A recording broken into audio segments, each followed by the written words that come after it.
BJP দলৰ পৰা আমি আজি দলে বলে চুলুংগা স্বৰ্গীয়াৰী এক্স প্ৰেচিডেণ্ট নৌকতা প্ৰাইমাৰী আপছো নিশ্চিতভাৱে যোৱা 5 বছৰে গৌতম কাকতি কাজ আমি বিজেপি দেখা পালোঁ।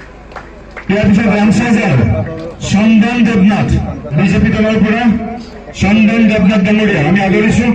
মানে খনিন ঠাকুৰীয়া পশ্চিম নৌকতা খনিন ঠাকুৰীয়া পশ্চিম নৌকতা সেইভাৱে মহেন্দ্ৰ ৰাজবংশী কলবাৰী সকলো মিলি ইয়াৰ পিছত টেঙাজাৰ প্ৰাইমাৰীৰ টেঙাজাৰী চুকৰ পৰা ইউপিপিএল দলৰ কৰ্মী চানুৰাম বড়ো বিজিত নাৰ্জাৰী অজয় নাৰ্জাৰী জিতেন নাৰ্জাৰী মই আছিলোঁ বিজেপি সন্তোষ নাৰ্জাৰী আমি আটাইকে আগবাঢ়ি জনাইছোঁ। দায়িত্বত আছিলোঁ আৰু টেঙাজাৰী চুকৰ ইউপিপিএল দলৰ কৰ্মীসকলক আমি আগবাঢ়ি জনাইছোঁ। সকলোৱে জানে আমাৰ ভৱেশ কলিতা দা তেতিয়া আছিলে, তেতিয়া আমাৰ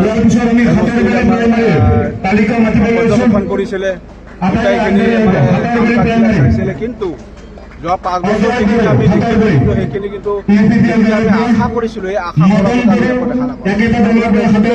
কেইগৰাকী মানে যোগদান এতিয়া মোৰ লগত এতিয়া আমি আজি প্ৰথমতে 24 জন আমি জইনিং হ'লোঁ। মোৰ লগতে 24 জন আৰু 2-1 দিনৰ ভিতৰতে মানুহ আহিব। গতিকে কিছুমান সময় সুবিধা মিলাই পেলাই BPF-ত যোগদান কৰিলে BPF-ৰ যোগদান কৰাৰ উদ্দেশ্য এইটো যে আমি উন্নতি দেখা পাইছিলোঁ। জাতি ধৰ্ম বৰ্ণ নিৰ্বিশেষে যিবিলাক কাম হৈছিলে আজি কিন্তু সেইটো আমি হোৱা পৰিলক্ষিত দেখা নাই। গতিকে সেইবাবে আমি বিজেপি দল ত্যাগ কৰি আমি BPF দলত যোগদান কৰিলোঁ।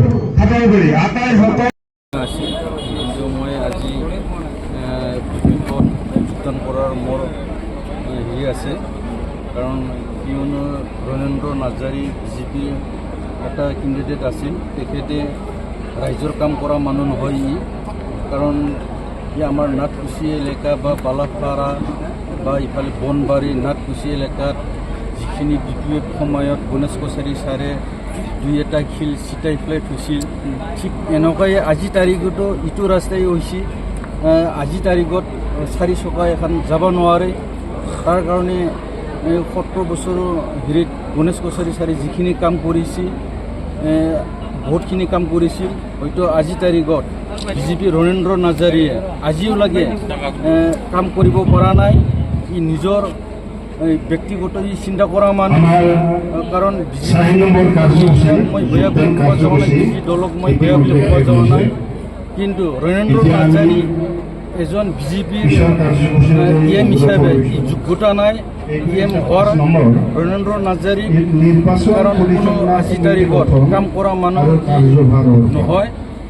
তাৰ কাৰণে মই বিজেপি দলত যোগদান কৰিছোঁ।